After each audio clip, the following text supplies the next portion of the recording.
이 시간 로마서 16장 14절에서 12절에서 14절 말씀을 통해서 주 안에서 수고한다는 제목으로 함께 은혜를 나누겠습니다. 6.25 때 장사 상륙 작전이라는 것이 있었습니다. 잘 모르시는데요.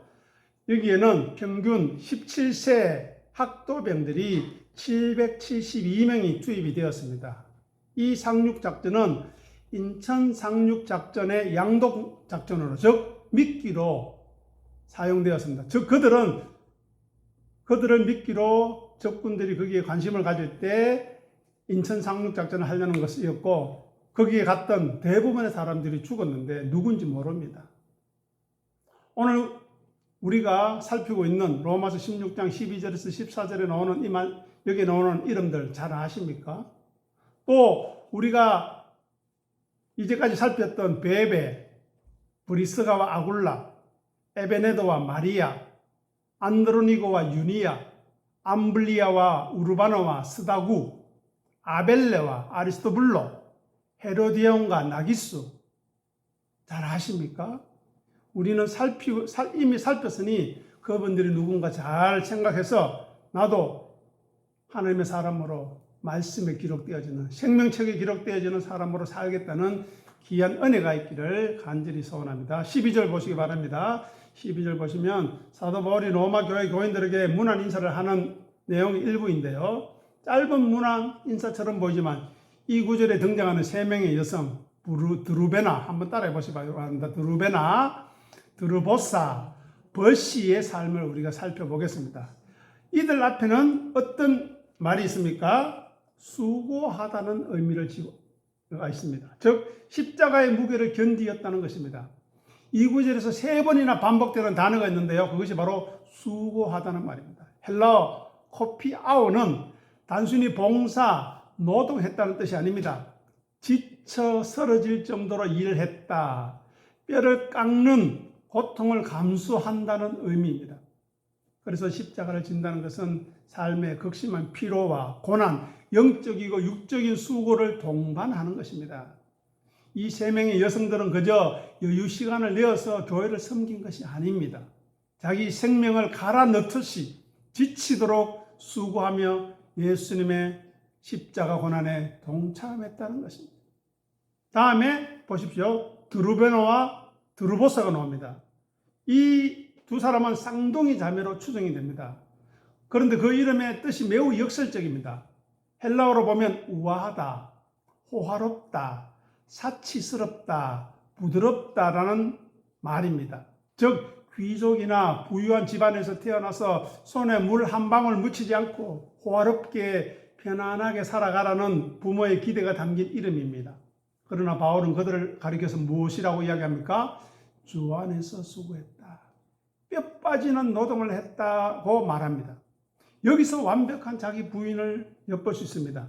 이 여성들은 자신들의 이름표가 상징하는 편안함, 사치, 육신의 안일함을 스스로 부인하고 내려놓았던 것입니다.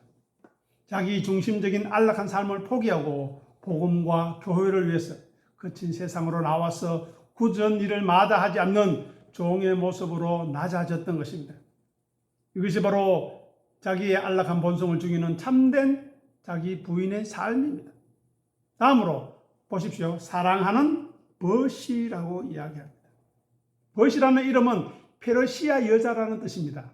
당시 흔했던 노예 출신일 가능성이 큽니다. 그녀 앞에는 주 안에서 많이 수고하고 사랑하는 이라는 더 깊은 수식어가 붙어 있습니다.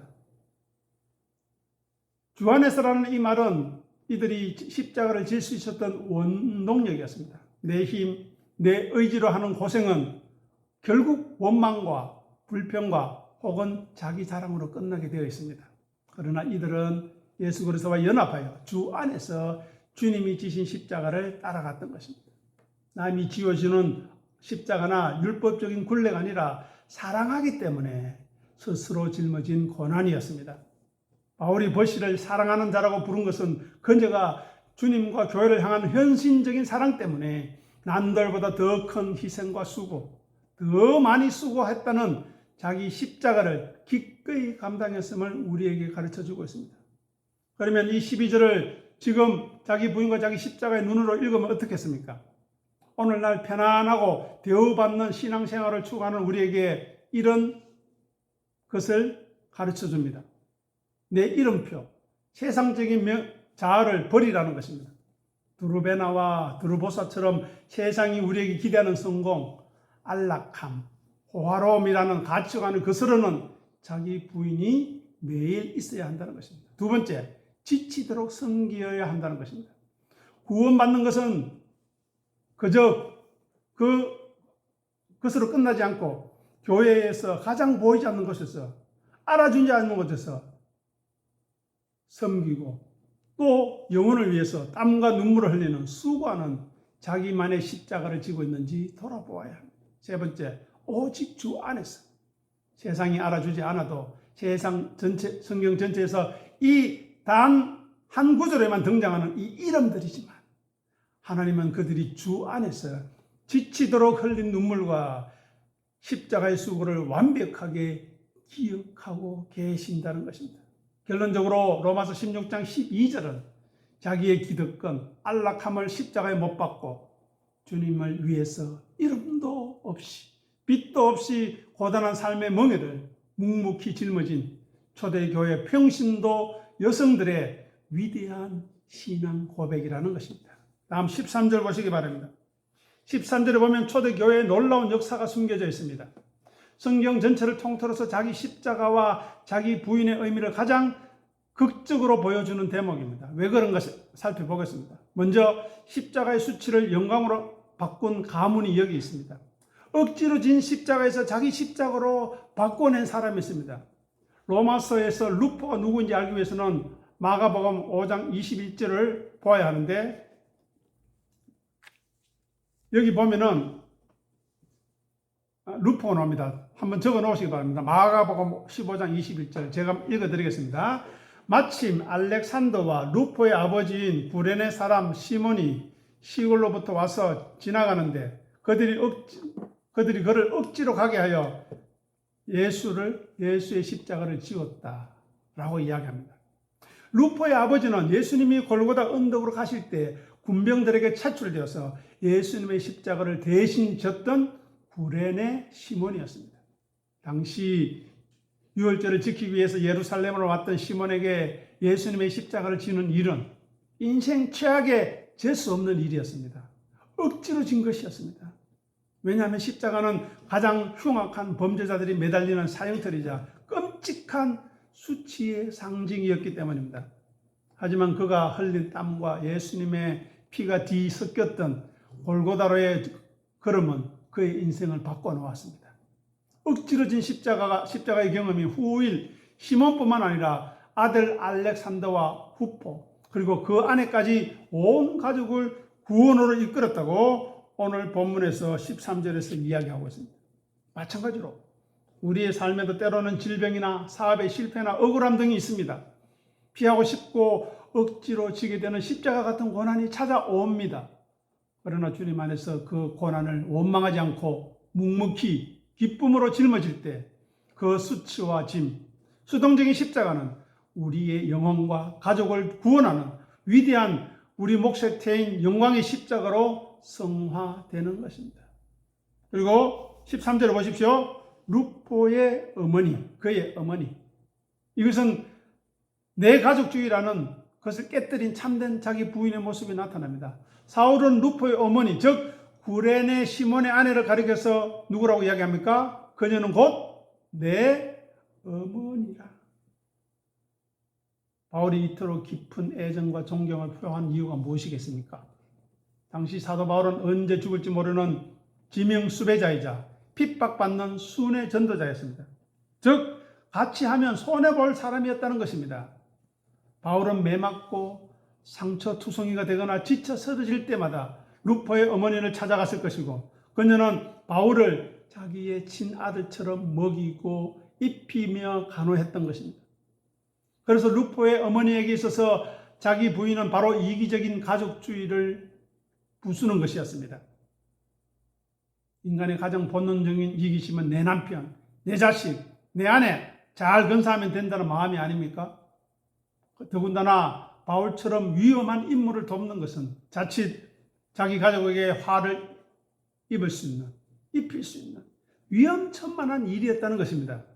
그런데 그녀는 세상적인 두려움과 혈연의 경계를 부인했습니다. 자신이 낳은 아들 루포를 넘어서 영적 전쟁으로 만신창이가 된 사도 바울을 친아들처럼 품었다는 것입니다. 자기 육신의 안위와 이기적인 가족주의를 십자가에 못 박고 그리스도의 사랑으로 품을 넓힌 것. 이것이 바로 그녀가 보여준 자기 부인의 모습이었습니다. 다음으로 13절 제일 앞에 보십시오. 뭐라고 되어 있습니까? 주 안에서 택하심을 입은 자. 이것은 어떤 무게를 가지겠습니까? 바울은 루포를 향해서 주 안에서 택하심을 입은 자라고 부릅니다. 이 가정은 로마 교회에 그저 출석한 사람들이 아니었습니다. 그들은 교회의 기둥 같은 존재로 성장해 있었습니다. 아버지 구레네 시몬은 예수님의 육신의 십자가를 짊어졌다면 그 아들 루포와 어머니는 초대 로마 교회의 영적인 십자가, 성도들을 돌보고 전도자들을 후원하는 일을 자원해서 짊어졌던 것입니다. 이들 가족에게 있어서 십자가는 지옥 같은 기억이 아니라 그들을 주 안에서 택해 주신 가장 위대한 은혜의 통로였다는 것입니다. 그래서 13절은 십자가를 대하는 우리의 삶의 태도를 깊이 반성하게 합니다. 첫 번째로 우리 몫의 십자가를 끌어 안아야 한다는 것입니다. 지금 내가 이해할 수 없는 고난, 배우자, 자녀, 재정적인 어려움 등 억지로 져야 하는 무거운 짐을 세상적인 시각으로 거부하고 불평하고 원망하는 대신에 그것으로 우리를 깨뜨려서 하나님을 보게 하려는 자기 십자가로 온전히 받아들이고 있는가 하는 것입니다. 두 번째로 영적인 품을 넓히라는 것입니다. 나와 내 혈육만을 위하는 편협한 이기심. 하지만 자연스러운 것이지요. 세상 사람들은 욕하지 않습니다. 하지만 성경에서는 그것을 십자가에 못 박고 내 주변에 상처 입고 지친 지체들, 외로운 자들에게 따뜻한 영적 어머니와 같은 역할을 하고 있는가 묻고 있습니다. 그래서 13절은 예수님이 지신 그 십자가가 구레네 시몬의 가정에서 어떻게 아름다운 생명과 섬김으로 피어났는지를 보여주는 참된 자기 부인과 십자가의 계승에 대한 위대한 승리의 기록이라는 것입니다. 다음 14절 보시기 바랍니다. 14절은 앞서 언급된 인물들, 수고한 자, 특별한 공로자가 있는 자에 비해서 자칫 무심코 지나치기 쉬운 평범한 이름들을 나열하고 있습니다. 보시기 바랍니다. 아순그리도, 블레곤, 허메, 아드로바, 허마. 처음 들어보는 것 같지 않습니까? 이 구절에 등장하는 5명의 이름과 그들과 함께 있는 형제들이라는 이 말은 당시 로마 도시에 존재했던 한 가정의 교회의 구성을 보여주고 있습니다. 이 짧고 건조해 보이는 명단은 지극히 평범하고 이름 없는 자들의 위대한 신앙의 비밀을 간직하고 있습니다.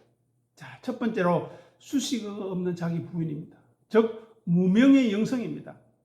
앞선 9절에서 12절, 13절을 보면 바울은 이렇게 이야기합니다. 주 안에서 많이 수고했다. 내 어머니다. 이와 같은 칭찬과 수식어를 아끼지 않았습니다. 그러나 14절에 나오는 아순그리도, 블레곤, 허메, 아드로바, 허마에게는 어떤 특별한 칭찬이나 화려한 수식어가 전혀 없습니다.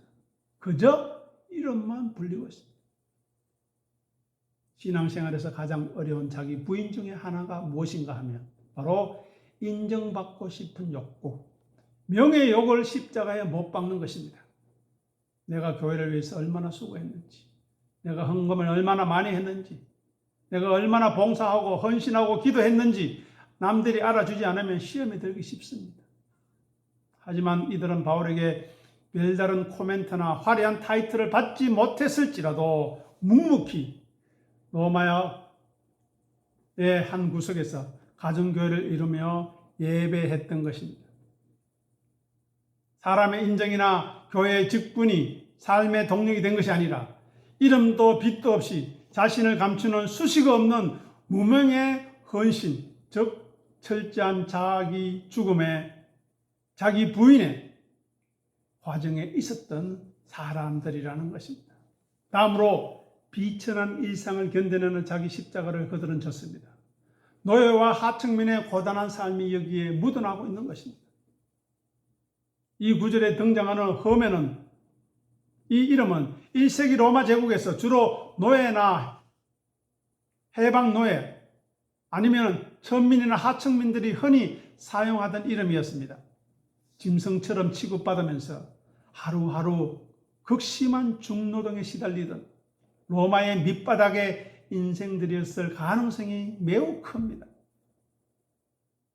흔히 십자가를 진다고 하면 해외 선교지에서 순교하는 것 같은 거창한 것만 떠올리는데 아닙니다. 이들에게 있어서 자기 십자가는 피하고 싶은 잔혹한 현실이었습니다.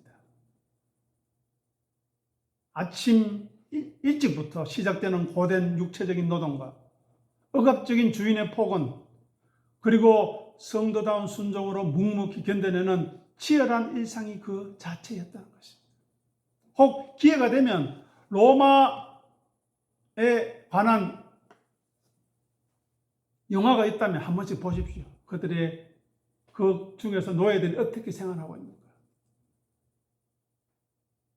그들은 로마 제국의 심장부에서 짐승만도 못한 노예 신분으로 살아가면서도 세상에 타협하지 않고 주님을 찬양하는 것, 고단한 노동을 마치고 피곤한 몸을 이끌어 골목길 지하 모처에 모여서 기도와 예배를 이어가는 것, 이것이 바로 그들의 피땀 흘린 생존의 십자가였고 믿음의 십자가였습니다.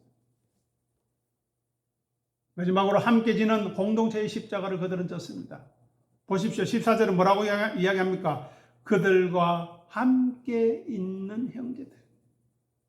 바울은 5사람의 이름을 열거한 이후에 그들과 함께 있는 형제들에게라고 인사를 맺습니다. 왜냐하면 로마와 같은 거대한 권력과 핍박의 도시에서 십자가는 결코 혼자서 질 수 없기 때문입니다. 극한의 빈곤과 멸시 속에서도 그들이 믿음을 지킬 수 있었던 것은 자기 자신만의 생존을 도모하는 이기심을 부인하고 서로의 무거운 짐을 함께 나누어지는 공동체, 교회를 이루었기 때문입니다. 서로가 서로에게 어깨를 내어주고 타인의 십자가를 함께 지는 친교의 본질이 여기에 나타나고 있습니다. 그래서 로마서 16장 14절에 이름 없는 영웅들, 성도들을 통해서 우리는 다음과 같은 삶을 점검해야 할 것입니다. 첫 번째, 타이틀에 연연하는 자기를 부인하고 있는가 하는 것입니다. 교회 안팎에서 목사, 장로, 권사, 집사라는 타이틀 혹은 내가 이만큼 헌신했다는 사람의 칭찬이 없더라도 나는 주님 한 분만으로 만족하며 기쁘게 일상을 살아가는 자기 부인이 있는가 하는 것입니다. 두 번째로, 일터의 수고로움을 예배로 승화하기입니다. 반복적이고 때로는 지긋지긋해 보이는 매일의 밥벌이와 팍팍한 삶의 현장을 도피하려 하지 않고 그것을 하나님이 우리에게 허락하신 자기 십자가로 짊어지며 성실히 살아가고 있는가 하는 것입니다. 마지막으로 세 번째, 홀로 지는 십자가에서 함께 지고 있는가 하는 것입니다. 나도 먹기 살기 힘들다라는 핑계와 변명을 버리고 연약한 성도들 곁에서 위로하고 격려하며 십자가를 나눠지는 함께 있는 형제들의 삶을 살고 있는가 하는 것입니다. 그래서 오늘 로마서 16장 14절은 남들이 알아주는 것을 원하지 않는 겸손함과 세상에서 가장 평범하고 팍팍한 하루의 노동을 기도의 제단으로 말씀의 제단으로 올려드리는 무명의 성도들의 빛나는 모습을 오늘 우리에게 증언하고 있습니다. 바울은 아무런 수식어를 붙여주지 않았지만 그들의 이름은 결국 하나님의 말씀 안에 영원히 새겨졌던 것입니다. 그리고 다니엘서 12장에서도 말합니다. 하나님을 섬기는 자, 하나님을 경외하는 자는 별과 같이 영원히 빛날 것이다. 오늘 로마서 16장 12절과 14절에서 나온 이 9명의 사람과 우리가 앞서 살펴봤던 14명의 믿음의 사람들이 누구인가를 생각하면서 우리도 빛도 없이 이름도 없이 하지만 믿음으로 살아가는 귀한 은혜가 우리 가운데 풍성하기를 간절히 소원합니다. 기도하겠습니다. 아버지 하나님 은혜를 감사합니다. 로마서 16장에 기록된 하나님의 사람들 한 사람 한 사람의 면면을 보면서 우리의 모습을 봅니다. 주님, 세상 사람들이 가족들이 나를 기억하는 것보다 하나님이 우리의 이름을 기억하게 도와주시옵소서. 자기를 부인하고 자기 십자가를 지며 우리 주 예수 그리스도를 섬기고 따르는 믿음의 사람으로서 하늘에 계신 우리 아버지의 생명책이 기록된 이름에게 도와주시옵소서. 그리하여 이 땅의 삶의 수고를 모두 마치고 주님 앞에 서는 그날 착하고 충성된 종아, 네가 작은 일에 충성하였으니 내 주인의 영광에, 내 주인의 기쁨에, 내 주인의 생명에 참여하는 그 귀한 음성 우리 모두가 듣게 도와주시옵소서. 감사하며 우리 주님 예수 이름으로 간절히 기도드립니다. 아멘.